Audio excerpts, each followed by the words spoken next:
सहर्ष स्वीकारा है। हम लोग भाग 3 देखेंगे। अंतिम जो पैराग्राफ है अंतिम पेज पर लिख रहे हैं कि सचमुच मुझे दंड दो कि हो जाऊं पाताली अंधेरे की गुहाओं में, विवरों में, धुएं के बादलों में बिल्कुल मैं लापता। लापता कि वहाँ भी तो तुम्हारा ही सहारा है। इसलिए कि जो कुछ भी मेरा है या मेरा जो होता सा लगता है, होता सा संभव है, सभी वह तुम्हारे ही कारण के कार्यों का घेरा है, कार्यों का वैभव है। अब तक तो जिंदगी में जो कुछ भी था, जो कुछ है, सहर्ष स्वीकारा है।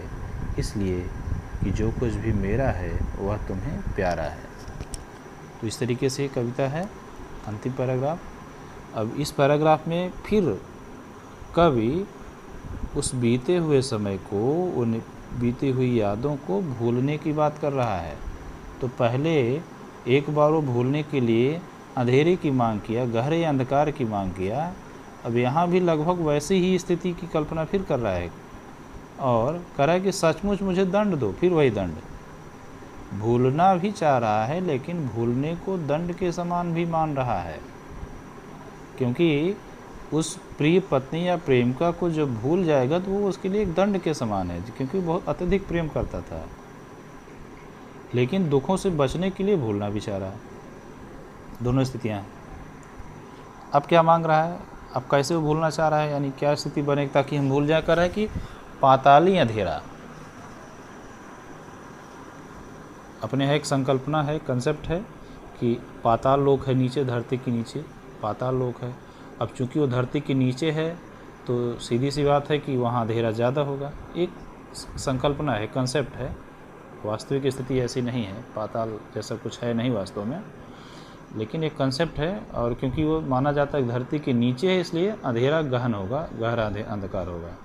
तो पाताली अंधेरे में हम खो जाएं, गुहाओं में, गुफाओं में, विवरों में, विवर यानी बिल जिसमें जानवर, छोटे मोटे जानवर आते हैं, सांप वगैरह, वो भी ज़मीन के नीचे होता है इसलिए वहाँ भी अंधेरा होगा। गुफा भी एक प्रकार से पत्थरों पहाड़ों के बीच में होती है, वहाँ भी अंधेरा होता है। तो ये सब अंधेरे वाली स्थिति यहाँ भी है। और पहले जो हमने बताया था, क्योंकि वहाँ सब कुछ हम भूल जाते हैं अंधेरे में, इसलिए ऐसे फिर गहन अंधकार की मांग कर रहा है। पाताली अंधेरा, गुफा का अंधेरा और बिल का अंधेरा, क्योंकि यहाँ ये सब ज़मीन के अंदर होते हैं और स्वाभाविक रूप से यहाँ अंधेरा ज़्यादा होता है। इसके अलावा धुएं के बादल में भी खोना चाह रहा है। कभी हम महसूस करेंगे कि जैसे हम अंधेरे में सब कुछ भूल जाते हैं, वैसे अगर कहीं घने कोहरे में फंस जाए तो वहाँ भी सब कुछ भूल जाता है, सारी दिशाओं का ज्ञान भूल जाएगा, सब कुछ भूल जाएगा। तो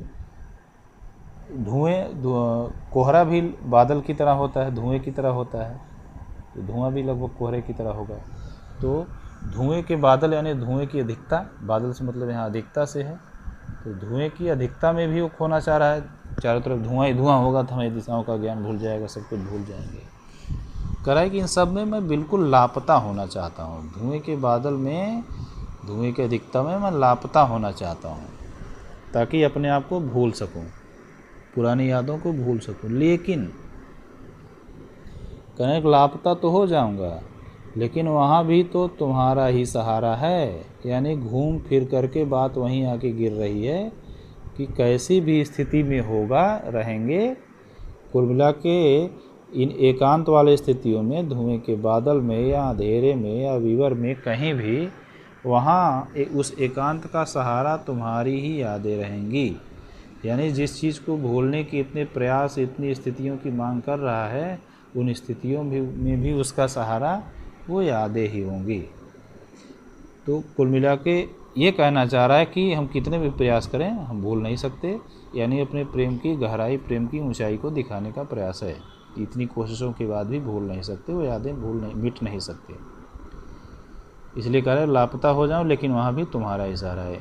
क्यों? क्योंकि इसलिए कि जो कुछ भी मेरा है, यानी हमारे जीवन में अच्छा बुरा जो भी है, या मेरा जो होता सा लगता है, यानी ऐसा प्रतीत होता है कि ये मेरा है, अच्छा या बुरा, या होता सा संभव है, या जिसकी संभावना है, अच्छा या बुरा आगे जो हमारा हो सकता है, अच्छी बुरी परिस्थितियाँ जिसकी संभावना है, जो लग रहा है कि ये है, या जो हमारा है अच्छा या बुरा है, तो सब स्थितियाँ हैं।